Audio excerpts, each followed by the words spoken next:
sitting in the stands here with this very warm Wisconsin day. We thank you, and I'm sure others will gather as they realize that our very, very special guest is General Patrick Brady today, Medal of Honor recipient, who is a tremendous patriot, great American, and he represents so much about Vietnam, which is our focus today with these helicopters. I actually think I'd be glad to see this one coming to get me. If this one came, that might make me wonder. But these Hueys rescued a lot of people in Vietnam, and as did General Brady.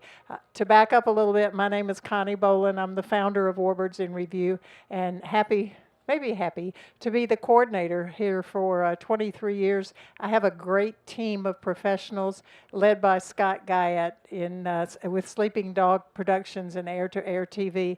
Scott's Miracle Grow Company is the reason that we are able to produce the shows to this level. Ron and Diane Fagan, who donated the Quonset hut behind us, Fagan Fighters World War II Museum in Granite Falls, Minnesota. Without them, we could not produce this, and without the other donations, we could not provide all the amenities here that make this program great. Our moderator for today is Brigadier General Ed McElhenney, and he will be out. I didn't forget his name. Who laughed at me? He will be our moderator today, and our focus today is Vietnam and our veterans are always our focus. That's where we get the history, heritage, and the heroes.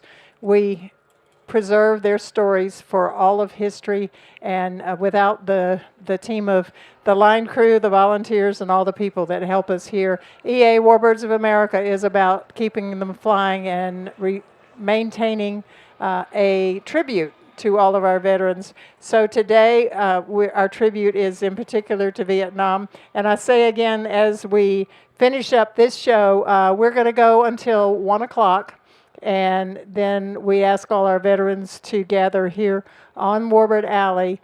And there will be the parade that goes to Show Center. So things are a little different today, and we thank you all for being here. And I have a video behind me here in just a few moments that has been put together, again, by the very talented team of Sleeping Dog Productions. So if you'll direct your attention to the Jumbotron behind me, and then General McElhenney will come out and introduce our guest.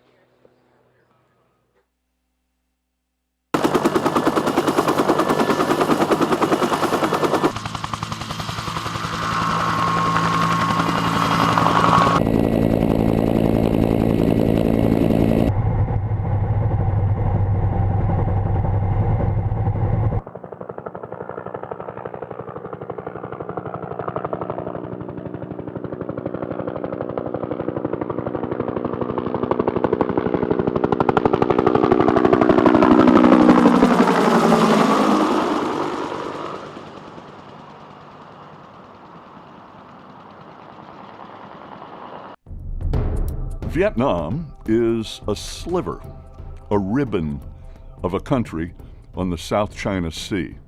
It's bordered by China, Laos, and Cambodia. Until 1954, it was part of French Indochina. That's when Ho Chi Minh, the communist and nationalist leader, defeated the French and sent them packing back to France. Ho Chi Minh then looked to unify the country under his rule. A Geneva Convention agreement put a hold on that and split the country in two, similar to what had happened just a year earlier in Korea. The split was supposed to be temporary, but a planned election never happened. The North stayed communist, while the South, backed by the United States, wanted democracy. In the late 1950s, President Eisenhower started sending military advisors to help the South defend itself. President Kennedy continued to send in more troops, and by 1963, 16,000 American fighters were in South Vietnam. In early August 1964, 2 North Vietnamese attacks on U.S. ships in the Tonkin Gulf were reported. The second attack never happened, but President Johnson used the report to get broad military powers for himself to expand America's combat role in Vietnam. By the end of 1965, almost 200,000 American troops were in the South. By 1969, the total had jumped to 543,000. America's combat role lasted another 8 years. It was fought from the air and on the ground, often in deadly jungle fighting. More than 58,000 Americans were killed, more than 300,000 were wounded, not counting those who were mentally maimed. Of the total population of both Vietnams, 40 million people, estimates indicate as many as 1 million Vietnamese died, another 3 million Vietnamese were wounded.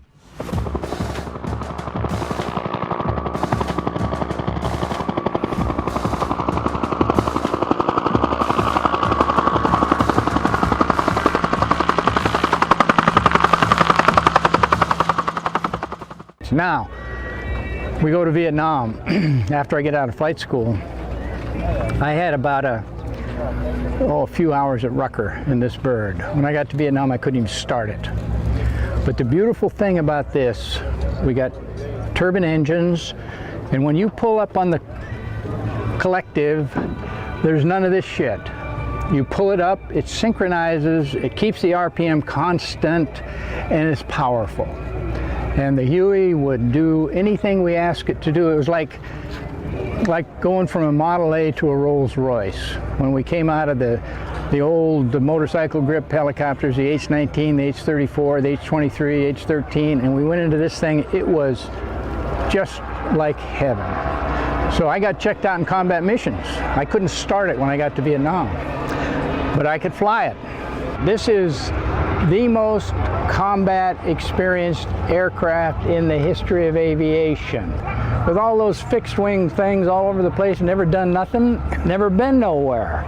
And this bird's been everywhere, done everything. I think it had like over 7 million hours of combat time. 7 million hours, 16 million sorties or something. So it was risky, and but very, very effective. There was not a battlefield operating system in combat in Vietnam more effective than this bird. Not artillery, not infantry, nothing did its job better than this bird as far as saving lives go.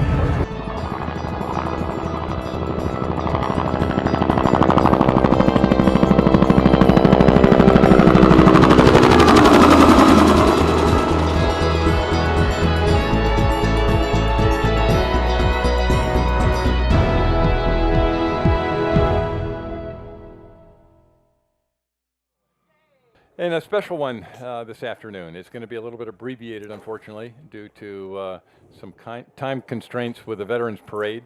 And as long as I said the word veterans, I'm going to ask right away, how about veterans? Veterans, stand up. If we've got some veterans in the crowd, please.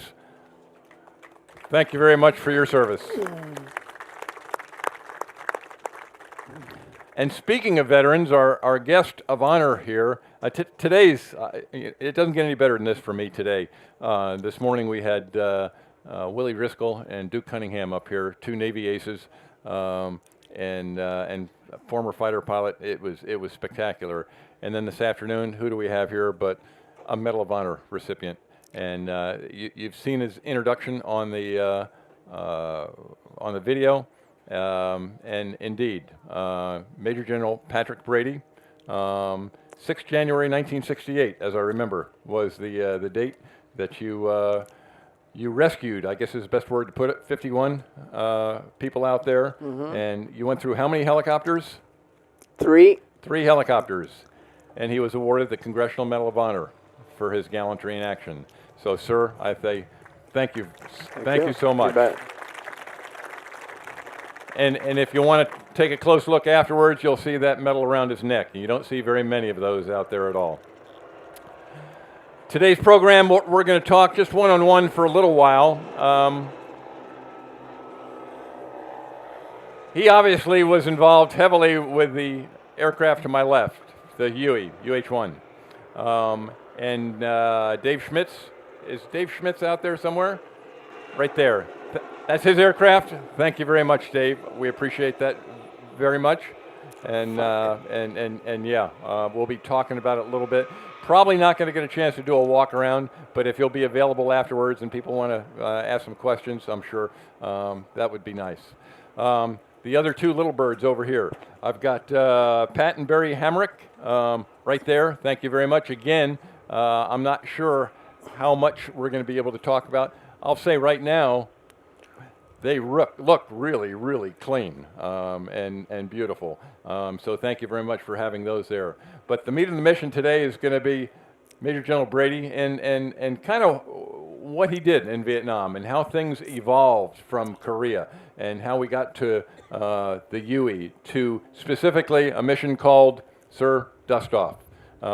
And go ahead and give us a little bit of a history from the Korean War.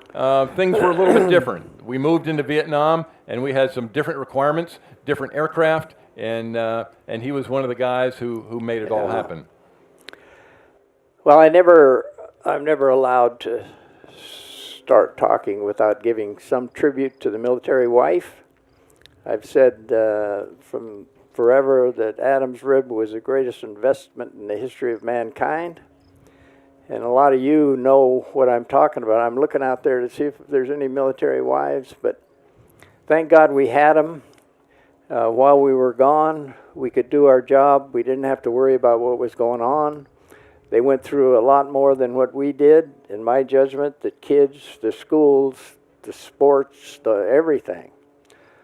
Now, having fulfilled my wife's wish by opening everything I say with tribute to the military wife, they could be a pain in the ass.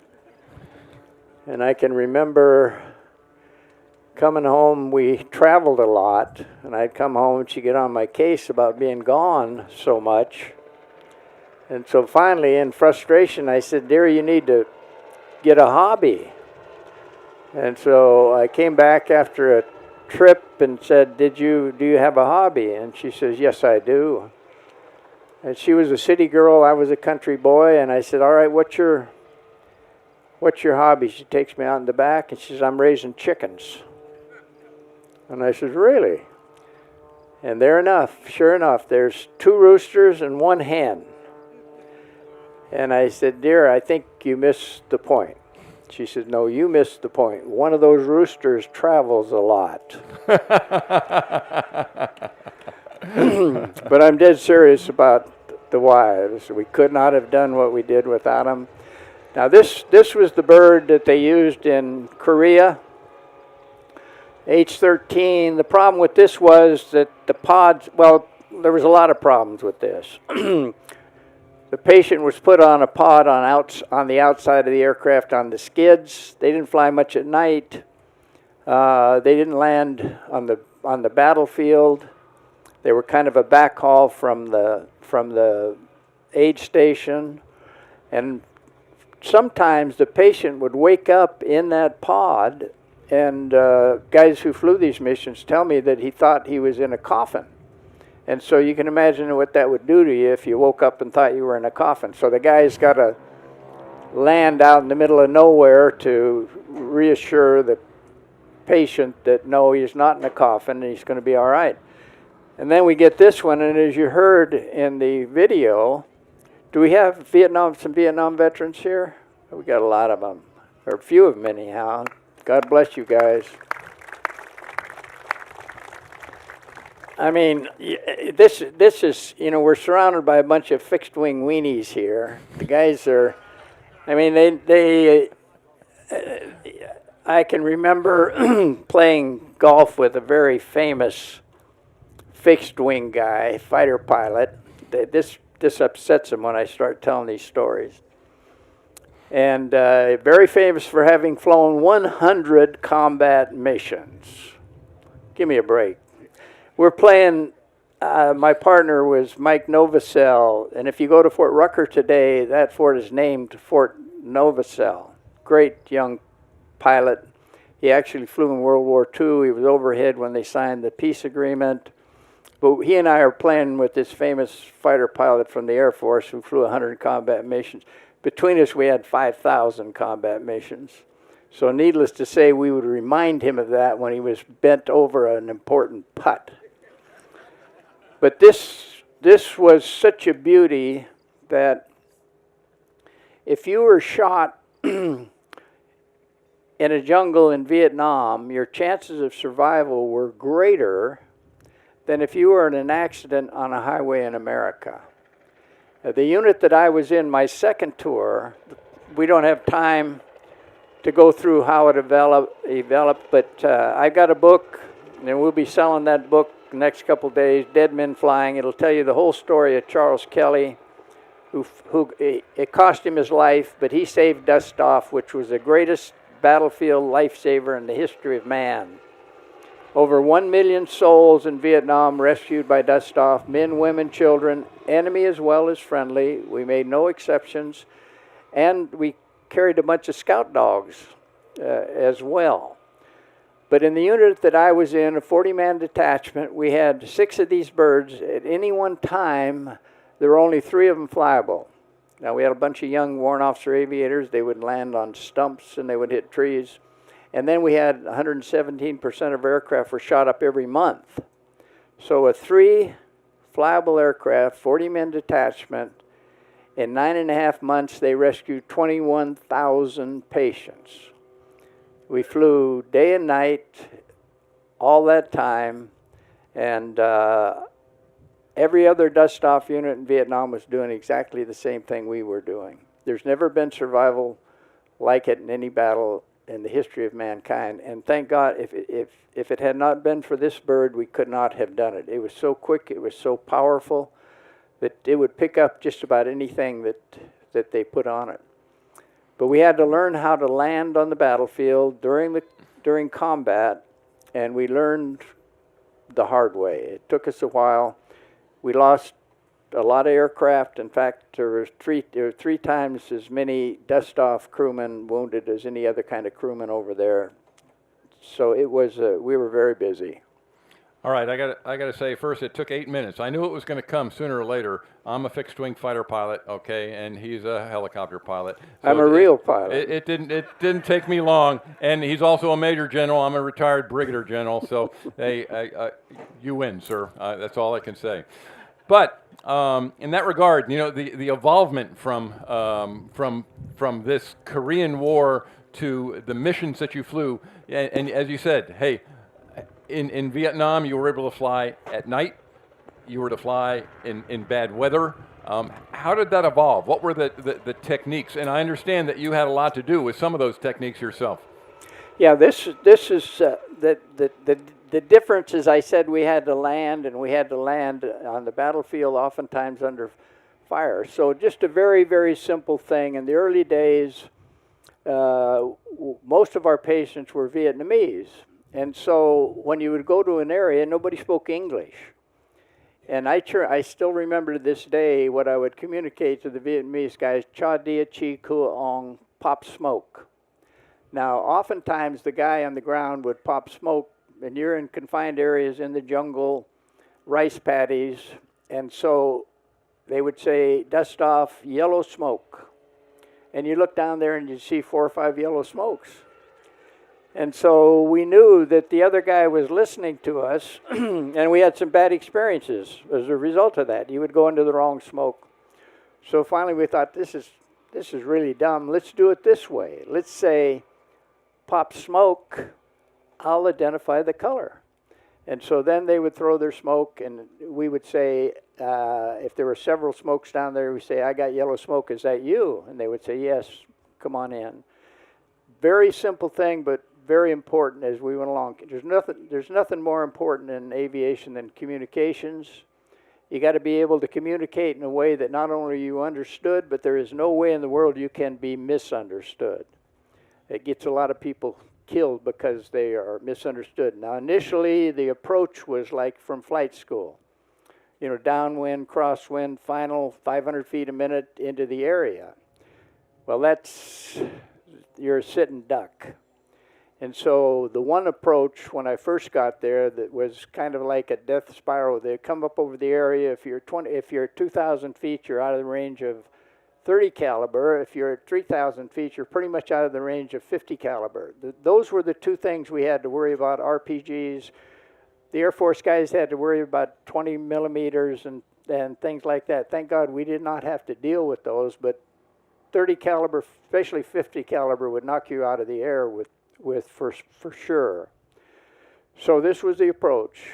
They called it a death spiral. You would come down. It was the only place you knew was secure, was right down at that outpost. And so you would come up 3,000 feet, kick it out of trim, drop it about 4,000 or 5,000 feet a minute, and then you had to round that sucker off at the bottom, and that could be a trick.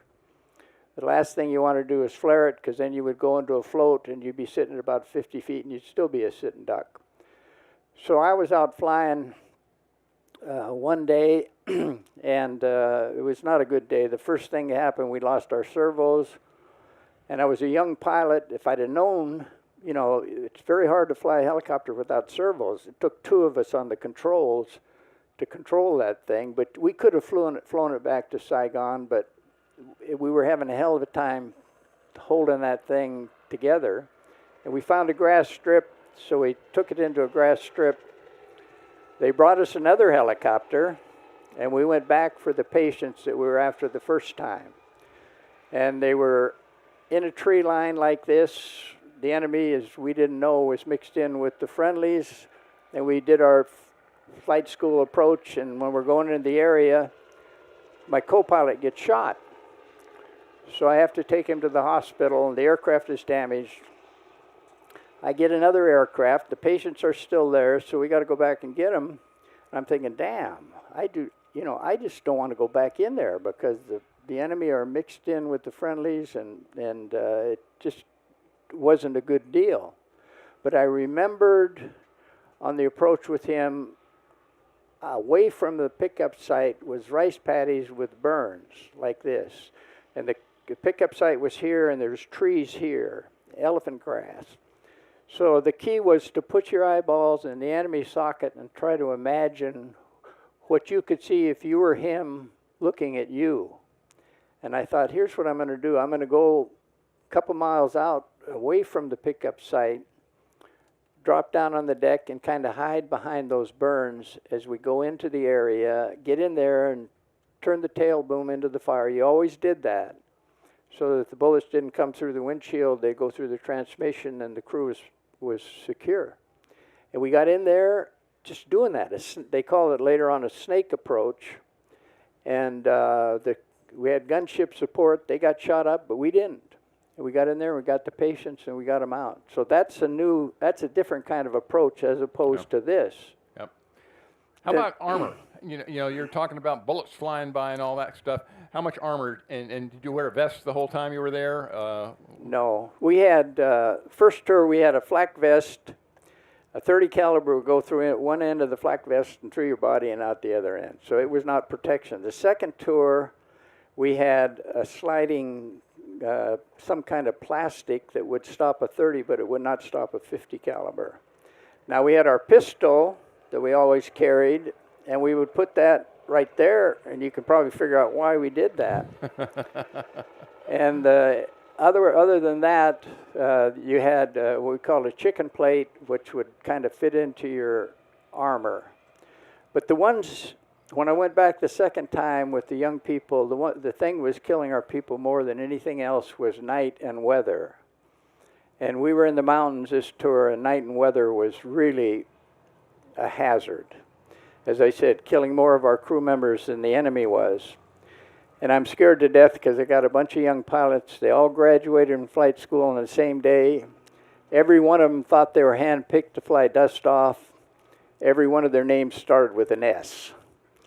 So I got a group of pilots right there, brand new helicopters, and I'm scared to death. I'm praying every day they're going to kill themselves in weather trying to get to the patient. So I got a call one afternoon a few weeks after we got there in the mountains, and a kid was on a mountaintop, and he was bit by a snake. And those snakes in Vietnam, you know, you just want to lay down so you don't hurt yourself falling. They were pretty deadly. And the outpost was in the clouds, so 00 down about 1,500 feet, clear in the valley. And so I knew that if I went into that stuff, if I got in trouble or misoriented, there was no nav aids, nothing like that.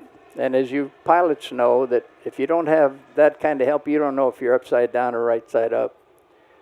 But I knew that if I got in trouble, I could fall off into the valley and I would break out and be VFR again. So back around a couple times, they're screaming at me, Dustoff, he's going into convulsions. And I said to the crew, and they're getting nervous, I said, I'm praying like crazy, you know, God, why are you doing this to me? Show me a way. And so we came back around again, and I started up into it, disoriented. The wind blew me sidewards. The window was down. And I looked out the window, looking for a hole in the jungle to go in. I was sure we were going to crash. And guess what? I can see the top of the rotor blades, the disc of the rotor blades, and I could see the top of the trees. So I knew I was right side up. And so I stopped this thing, boom, turned it sideways, and then we went up the mountain like that. You can see 20 feet in that stuff, and that's all you have to see, as long as you got 2 reference points. We went in, we got the guy, we got him to the hospital, I think he lived. Used the same technique on the day that I got the medal, and from that time on, day weather never stopped us. Low valley fog, you got about 500 feet, it's like a snowbank. And there's a lot of fighting going on that stuff. We would use the same technique, find a trail, riverbed, or something into the pickup site, come to a hover over the area, and then just follow it down through the stuff into the pickup site. So that solved the daytime problem. How about night? You know, I mean, these days, you know, we've got night vision goggles, and we've got all kinds of stuff that we can use. You guys flew blacked out? And we flew, yeah, you absolutely flew blackout at night, and we never used a landing light because it would expose the guys on the ground. The first mission I flew in Vietnam, I just wanted to go along. The guys had a night mission, and I said, can I just go along and see? I'd been in country about 1 day. They said, I had to ride the water bucket in the middle because there's no room. It was a B model. It's a lot smaller than this one.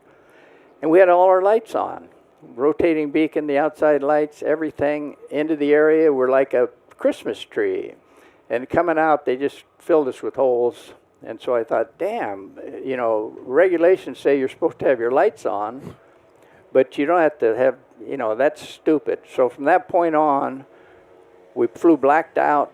We dimmed the console lights, because in a bank, the people on the ground can see that. But if you're completely blacked out, you can hear it, but you can't see it. And so they would be shooting all over the place at night, tracers, but we felt completely secure because we knew they couldn't see us. Now, the weather was another issue. And I was sitting on a mountaintop. In my book, I call these things the 2 epiphanies. The epiphany where the good Lord showed me the 2 reference points, and then this one. I'm sitting on a mountaintop in the middle of a battle, in the middle of a storm, and some of you who have been there, it's just kind of beautiful because you got the artillery and you got the tracers, and you're just sitting there, and we're perfectly secure. And we're loading the patients, and I looked up at a mountain, and the clouds were about down to here, and they were dropping flares from about 7,000 or 8,000 feet, the Air Force. And so that stuck in my head. I could see the silhouette of that mountain with those flares.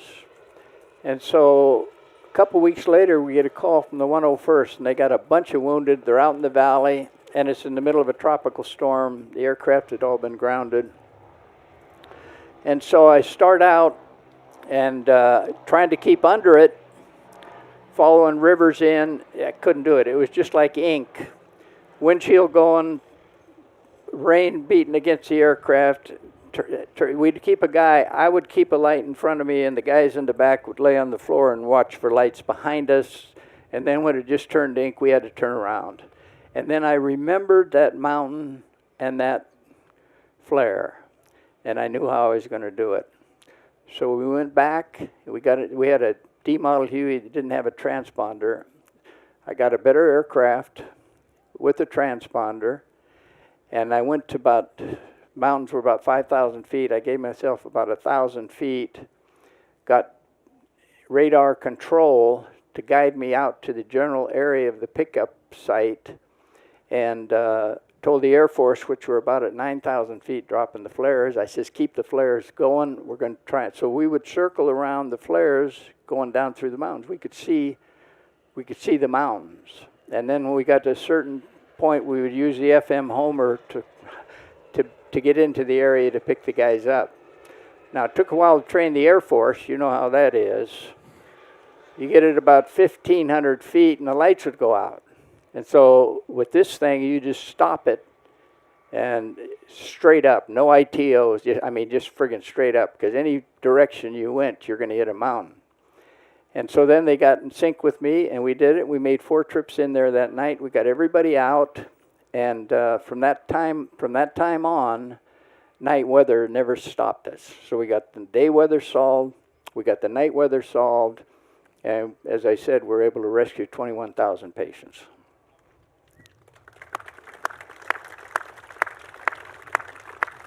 Impressive, absolutely impressive. How about close calls? I read somewhere you had over 400 bullet holes in the helicopters that you were flying, and you just told me that your co-pilot got wounded. How about yourself? Anything close? You know? Well, yeah, I had 8 or 9 co-pilots and crew chief wounded in my helicopter. I got the worst. I think the easiest medal I've got was the Purple Heart. I'm serious, because we had a A1E go down actually 2 of them went down in that delta, and they were on fire and flat terrain. We took off after them, and I flew up over the top of this one A1E burning. The son of a gun had landed right in the middle of a quad 50. That's 4 50 calibers. It's like a hose with fire coming out of 4 different hoses. And they blew the top off the helicopter, and the windshield, the plexiglass from the windshield hit me and the co-pilot in the face. At night we didn't wear a visor. Most of the time in the day we would wear a visor, but at night we didn't have the visor on. It hit us both in the face. We had to set it down in the, we found a dirt strip out there. We set it down, and then they mobilized a whole bunch of helicopter guys from Sauk Trang to come get us. But because we got hit in the face with that stuff and we had it in our eyes, we had to go see a flight surgeon. And if you had to go see a flight surgeon, then you had to, they gave you a Purple Heart. So that, I was only down a couple days or whatever. So that was, other times, when you have people shot next to you and things like that, that's close, but I never got shot. That was the worst thing, the closest I ever came, and thank God we were able to get that thing on the ground. How to grow delicious tomatoes. Step 1. Feed them while watering with Miracle Grow Liquid Feed. That's it. Miracle Grow. All you need to know to grow.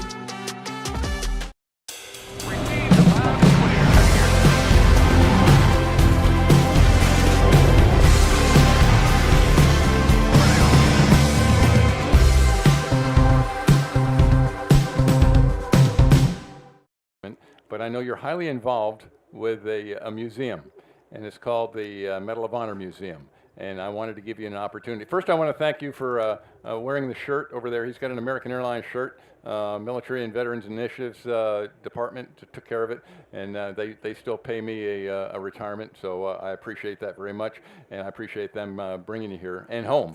But in regards to the museum that you're in charge of, where is it? How long has it been going on? And I'll let you describe it. Yeah, they didn't have a helicopter T-shirt, so I had to wear this thing. So. No, they say every so-called hero at last becomes a bore. And so the Medal of Honor Society, those of us who are members of the Medal of Honor Society, in order to keep from being bores, we have a character development program, and we've been going out across America for 15 years at least. And when I joined the Medal of Honor Society, all they did was party. We would go to a different city because we were like the American Legion or any other veterans organization. We had our reunions, but we just party.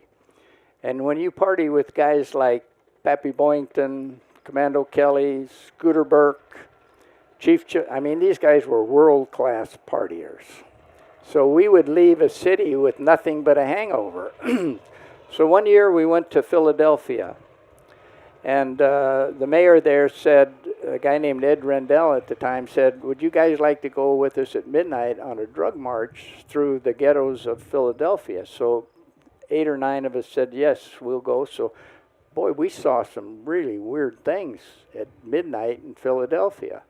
And they had police with us and everything. So next day we go into a high school, and there's a we have to go through a metal detector to get into a high school. Now, most of us had not been out in civilian life. We spent our career, and we decided then that we have got to leave these things with something other than a hangover. So we started a character development program, and for the last 50 years, we've been wanting to build a museum.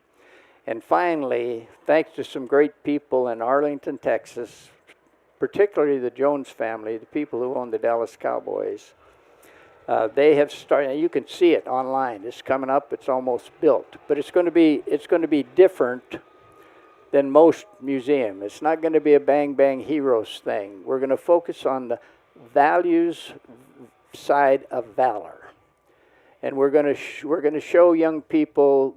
We use the medal, the celebrity of the medal, to teach people the importance of courage, sacrifice, and patriotism. Courage is the key to success in life. It's the only way we're all born equal, not in terms of ability or opportunity. Courage. We can have all the courage you want. You can't use it up. Key to success in life, sacrifice, love and action, capacity for sacrifice. Very, very important in your life. And patriotism, there is no future of our country. And strength is the essence of peace. Patriots are the essence of our strength.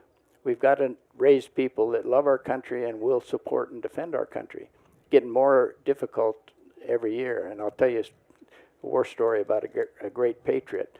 But this museum, you know, who was the first person to fly across the Atlantic nonstop? Who was the first person to fly in the clouds with the gyro opening the skies? Who started the park system in America? Who started the CIA? Who found the city of in Colorado Springs? All these things, what did they have in common? They were Medal of Honor recipients. So they did so much more after they got the medal than they did to get the medal. We know this medal does not make us special, but it does allow us to do special things. And veterans don't believe that life has no meaning unless it's lived for the benefit of future generations. So this museum is going to do that. It's going to focus on the values, courage, sacrifice, patriotism. We want a young person to walk in that front door. He's going to see so-called heroes. They're not going to be wearing capes. They're going to be wearing dog tags. And that person is going to walk out the back door knowing that he can be a hero, he can be a great citizen, and he doesn't have to go to combat to do it. And that's the major purpose. We'll have an educational program there that will cover all grades, and it'll also deal with corporate America. So this is going to be, and it'll cover all wars, all services, all branches, from the Civil War right up to the present. So it's going to be a museum unique across the world in terms. And so I'm excited about it. I want to get that. That's the last thing on my bucket list. I got to get that done. Well, sir, you're here for a reason, and that's one of them. And I thank you for your example and what you're trying to accomplish at this point. You've already accomplished a great deal, obviously, but yeah, we're all here only for a brief moment, if you will. And yeah, I truly do appreciate those efforts, and I'm convinced that it's going to happen. There's no question. All right, we have 4 minutes, and I'll open it up to questions, and then the Veterans Parade happens next. So. We got some questions here. Go ahead. Uh-oh, dead mic. Nope. Uh-oh, do we have a backup? Yes, we do. We have a plan B. See what I told you guys about communications? Yes, at our Legion post up in Appleton, Wisconsin, our post commander was a helicopter Huey pilot, and he was an enlisted pilot. How many enlisted pilots did you have over there? No, we didn't have any enlisted pilots. We had warrant officer aviators, teenagers.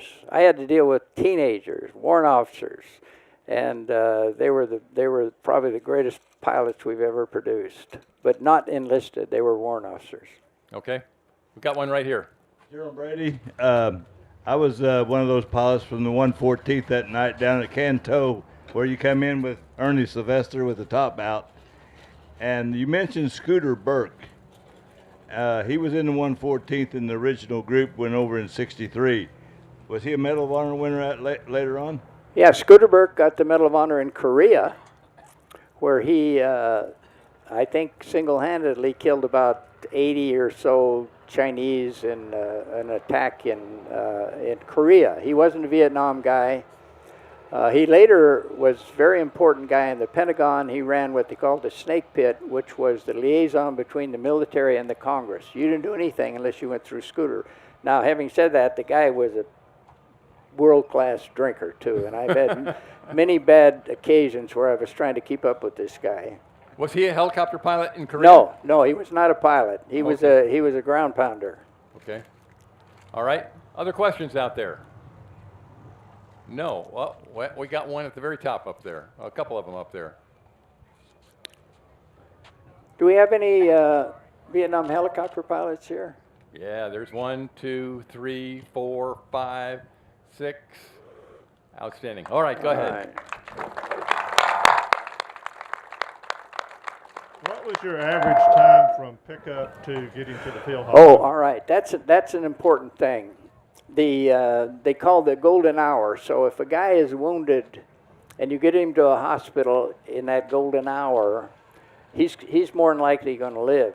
And so we had guys with double amputees. We had a lot of amputations in our area because there were so many minefields. And so the average time in my unit from the time the guy was shot until we had him in an operating room was 33 minutes. Wow. So we had beautiful system, hospitals, hospital ships, etc.